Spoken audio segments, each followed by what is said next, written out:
अच्छा नाज, मैं आपसे कहूँ, किन्नर एक ट्रांसजेंडर और बहुत से शब्द हम यूज़ करते हैं हिजड़ा, इन तीनों को आपसे ज़्यादा अच्छे तरीके से शायद ही कोई समझा पाएगा। तो इन तीनों को अगर एक आम आदमी को समझना हो या समझाना हो तो इन तीनों शब्दों में फ़र्क क्या है? आपने बोला किन्नर, आपने बोला ट्रांसजेंडर और आपने क्या बोला तीसरा शब्द? हिजड़ा शब्द क्या ही बहुत से ओके, मैं आपको हिजड़ा शब्द से स्टार्ट करती हूँ। देखिए हिजड़ा एक तरह से एक गाली के तौर पे यूज करते हैं लोग, जबकि हिजड़ा एक कल्चर होता है। हिजड़ा एक ऐसा कल्चर है जहाँ पर घराना बनता है, जहाँ घराने में गुरु होता है, गुरु के चेले होते हैं और वो लोग जो है नेक मांगते हैं, वो लोग जो है घर घर जाकर बधाई मांगते हैं और दुआएं देते हैं। वो एक हिजड़ा कल्चर है। हिजड़ा आप एक इंसान को नहीं बोल सकते हैं, जैसे आप बोलिए बुद्धिज्म हो गया या हिंदुइज्म हो गया, कुछ भी हो गया, इस तरह से हिजड़ा एक कल्चर होता है, ठीक है। और जहाँ तो हम किन्नरों बात का करें पूरा किन्नरों समूह की, जिसे हम ये जी जी जी, उसे हिजड़ा कल्चर बोलते हैं।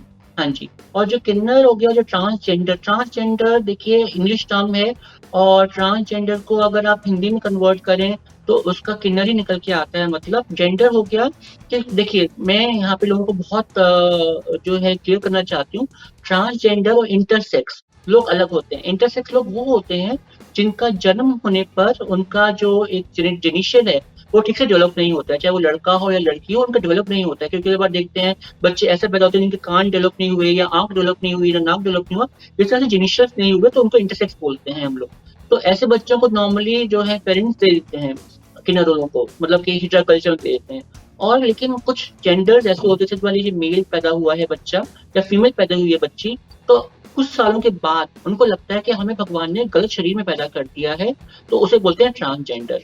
और जब हम सेक्स चेंज करवा लेते हैं तो हम लोग ट्रांससेक्सुअल बन जाते हैं या फीमेल बन जाते हैं, मेल बन जाते हैं। जैसे कि मैंने सेक्स चेंज कराया तो मैं आज इंडियन लॉ के हिसाब से मैं एक लीगली फीमेल हूँ और मैं सारे राइट्स को एंजॉय करती हूँ जो एक फीमेल एंजॉय करती है। अगर मुझे जैसे शादी करनी हो या बच्चा अडॉप्ट करना हो तो मुझे कोई दिक्कत नहीं है, क्योंकि मैं एक लीगली पासपोर्ट पे फीमेल हूँ। और इसीलिए मैंने जितने भी कॉन्टेस्ट जीते हैं वो फीमेल्स के साथ जीते हैं।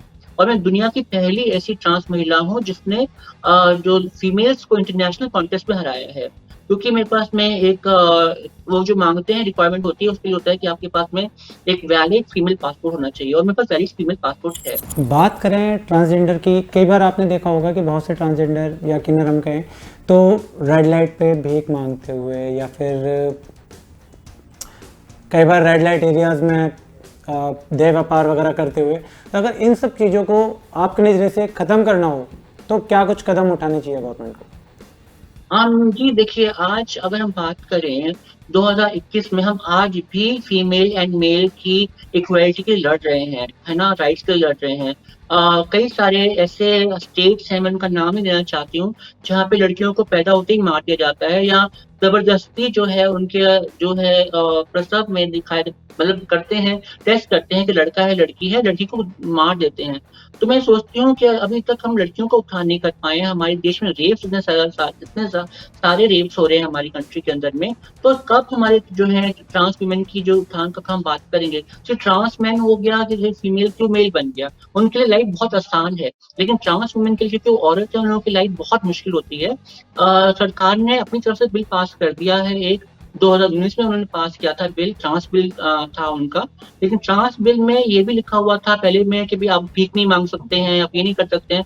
तो मैं बोलती हूँ सरकार से कि आप जॉब्स क्यों नहीं देते, आप जॉब्स कीजिए, कोई ना कोई इंसान नहीं करेगा ये काम। और जहाँ तक जॉब्स की बात आती है तो क्यों क्या करते हैं कि अगर एक आध जॉब मिल भी गई किसी को, तो उसको फोटोग्राफ खींच के अपना पोस्टर लगा देते हैं और अपनी कंपनी का करते हैं वो लोग मशहूरी के। देखिए हम कितने डाइवर्स हैं, हम लोग कितने विभिन्न हैं, हम सबको जो एक मौका दे रहे हैं। और वहीं पे उनको जो है 5 महीने के बाद या 6 महीने के बाद निकाल दिया जाता है।